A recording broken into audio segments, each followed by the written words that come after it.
বাজে মাইন্ডে ভাবতেছো, আসলে ওসব না। ভালো করে না কালারটা ঠিক আছে, যেটা সত্যি তুমি সেটাই বলবো। আমি সত্যিটাই বলবো। ওই দিন কিন্তু ঠান্ডার দিন হ্যাঁ। যেখানে মানুষ কম্বল গায়ে দিয়ে ঘুমায়, হ্যাঁ। গায়ে দিয়ে ঘুমায়, হ্যাঁ সোহেল খালি গায়ে ঘেমে ঘেমে বাইরে আসছে রুম থেকে কেন? আমাদের সোহেল একটু বলেন। আমি সারা রাত ভাবছি যে হ্যাঁ। কি হলো। কি হলো? সারা রাত ভাবছো? সারা রাত ভাবছি আমি ওর ঘুমাই কথা নাই। কোনো চিন্তায় আসে না, তখন ওর কথাটাই ভাবছো। হ্যাঁ, কেন ঘামলো কেন ঘামলো? এটা আমি ঠান্ডা বললো গরম হাওয়া কি এটা গরম হাওয়া আমি দেখলাম শীতের দিনে গরম হাওয়াটা কোথা থেকে আসলো? আসে আসে অনেক সময় আসে দিন যখন যায় গরম হাওয়া নিয়ে বাজে মাইন্ডে ভাবতেছো, আসলে ওসব না।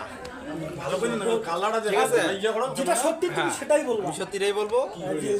ওই দিন আমি সন্ধ্যাবেলা একটু ঘুমাই গেছিলাম, শরীরটা একটু ক্লান্ত ছিল। তারপরে কি হয়েছে জানে না। হ্যাঁ কি বলবো? এই যে কথার মাঝে disturb না, করছো।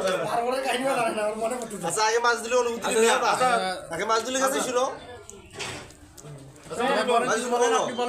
কারণ আমার বন্ধু সোহেল সাথে ঘুমাইছিল, ঘুমার পরে যে ওর সাথে কি কি ঘটছে ও জানে না। ও ঘুমতে উঠে দেখছো ঘেমে একাকার অবস্থা, ওর শরীর দুর্বল, মানে কি আর বলবো, সে উঠে দাঁড়াতে পারে না, এরকম একটা অবস্থা।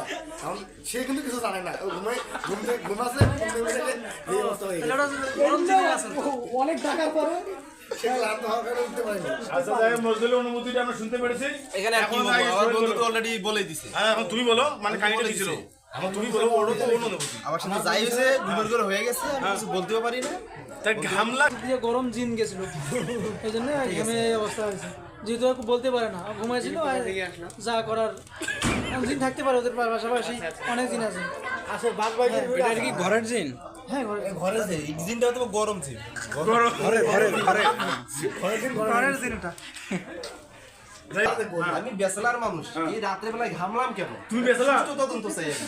অবশ্যই সুস্থ থাকতে হবে। এটার আমি সুস্থ সেই সাথে তদন্ত চাই। আমরা সিঙ্গেল মানুষ, আমরা কেন বিয়ে করবো? অবশ্যই। বা বিয়ের অনুভূতিটা কি, যেটা আমার বন্ধু শব্দ বিবাহিত মসজিদের কাছে কিছু আমি এই বিষয়ে জানতে চাই। সে আমাদেরকে পরামর্শ দিবে যে এই কারণে আমাদের বিয়ে করা উচিত। আমরা এখন মশিউরের কাছে শুনবো যে